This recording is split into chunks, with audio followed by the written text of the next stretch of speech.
Let's be honest here. The current generation of graphics cards are squeezing a lot of juice out of your power supply. I mean, I wouldn't be surprised if you get chills like me every single month just waiting for your power bill to hit the mailbox.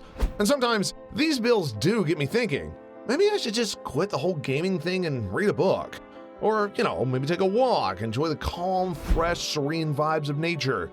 Anyways, let's just jump straight into GPUs and why they consume so much power. Alright, so check it out.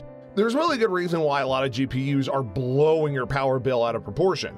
You see, what's going on is the tech within graphics card is evolving at an alarming rate, and that's due to the fact that for the first time in over a decade, companies such as Nvidia and AMD, and now Intel, are trying to squeeze out as much performance as possible from their GPUs.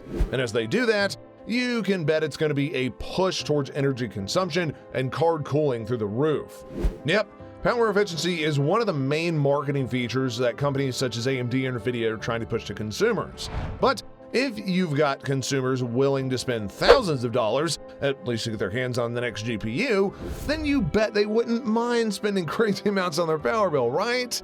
Right? In fact, they just want a game. Well, at least that's what we believe goes on in the marketing department of each of these companies, because rumor has it that both Nvidia and AMD's upcoming GPUs are going to be even more power hungry. So prepare to be both excited and terrified at the same time, because on the one hand, you'll be getting insane levels of performance, but on the other, that's going to be one hell of a stupendous power bill. So let's take a look at the power consumption of the current NVIDIA RTX 3090 and AMD's 6900 XT. Afterwards, we'll then compare them to the upcoming NVIDIA RTX 4090 and AMD 7900 XT respectively. Now, the current GPUs that we have on the market are the NVIDIA RTX 3090 and AMD 6900 XT. For the 3090, it has an official power consumption rating of 350 watts, while the 6900 has a rating of 300 watts. So, not much that separates them, but there is upcoming GPUs that make your head turn. You see, if Nvidia and AMD don't improve their efficiency gains in the upcoming GPUs, don't be surprised if their maximum TDPs rise once more. And from the rumors that are circulating right now, their maximum TDPs will be higher than ever. Now, just in case you're wondering what I'm talking about when I say TDP, that's basically the maximum amount of heat which is generated by the GPUs when active, which the cooling system has then to be released. So, the higher the TDP, the more power that your GPU consumes because it is trying to work overtime. Now, competition between both Nvidia and AMD are extremely hot right now, and that's forcing both of them to boost performance as much as they possibly can on their upcoming GPUs. This means two things. That one, GPUs are going to end up consuming a lot more power because of the higher TDPs, and two, they're going to have insane prices because of the boost in performance. Folks, the truth is that the days of 200 or maybe 250 watts of high-performance graphics cards have come to a definite end.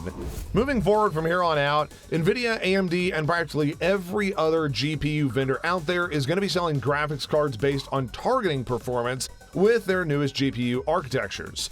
Improved architecture means higher clock speeds and more power consumed to showcase complex shaders as well as other graphics features. So right off the bat, basically Nvidia and AMD are going to be using new architectures with their upcoming GPUs, but things will be different. And that's because both companies are adopting multi-chip modules to their upcoming GPU architectures. So why MCM chips design, you ask? Well, MCM does allow manufacturers to significantly trim down their costs, but also create chips that don't waste die area and therefore manufacture more chips. I mean, we're still feeling the effects of the chip shortage up for now, which I'm sure Nvidia and AMD don't want to experience again. Now, AMD is adopting its upcoming RDNA 3 GPU design in the 7900, which will feature the latest upgrades made by AMD. All the unique features and bells and whistles as well as bundles of its previous GPUs, plus enhanced performance, will be seen in this new MCM chip design. If everything goes according to plan, AMD could end up seeing a 200% increase in performance from a gaping perspective with the 7900 compared to the RTX 6900 XT.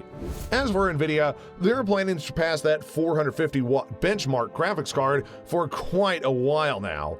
Actually, ever since they ended up releasing their substantial report in 2017, the launch of the RTX 30 series ended up bringing with it NVIDIA's famous 12-pin GPU power connector.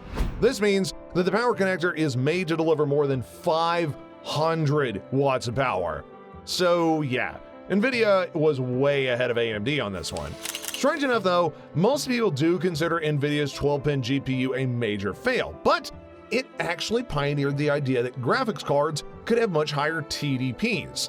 Now, NVIDIA can simply release a graphics card with well over 500 watts of power by simply putting it to the 12-pin adapter chip without any hiccups. How absolutely genius is that? As one of the reasons why other GPU designs are reluctantly dropping the 8 PCI power cables and choosing to adopt the NVIDIA design. I mean, hey, when in Rome, you know? Now, NVIDIA is adopting its new architecture, the Loveless, and rumor has it that this graphics card is going to be stacked with 8,500 CUDA cores, at least 8,000 more than the RTX 3090. And that is why AMD's RTX 4090 is going to require a lot of power. I mean, we're talking a power consumption rating between 1,000 to 1,200 watts, which is insane. Heck, if you compare that to the RDNA 3 upcoming architecture for the 7900 XT, that's over twice the amount of power consumption. So when it comes to power consumption, there's really no compromise here. Graphics cards will continue to consume more and more power as long as performance is what vendors are targeting. And considering how heavy next-gen games are going to be, it only makes sense that each graphics card is going to have enough performance and rendering power to be able to put it to good use. Now, the scary part is this. Will graphics cards get to a point where they will be too expensive for the average consumer, both in price and maintenance? Well, that's kind of hard to say because honestly, NVIDIA or AMD could come up with a better chip or maybe a different power connector, which could simply reduce the power consumption. We just don't really know at this point, and although it is very unlikely because, as I mentioned, next-gen games are very demanding, for now, I guess we've just got to enjoy our high-performance gaming with our outrageous power bills. Oh, and just brace for even higher power bills down the line. So that's it for today's video. Let us know in the comment section below how you plan to reduce power consumption in your gaming setup, and also don't forget to leave a like, subscribe to the channel, and click on that notification bell to get more stuff from us every single time we post anything. Until next time, folks, stay safe and stay informed.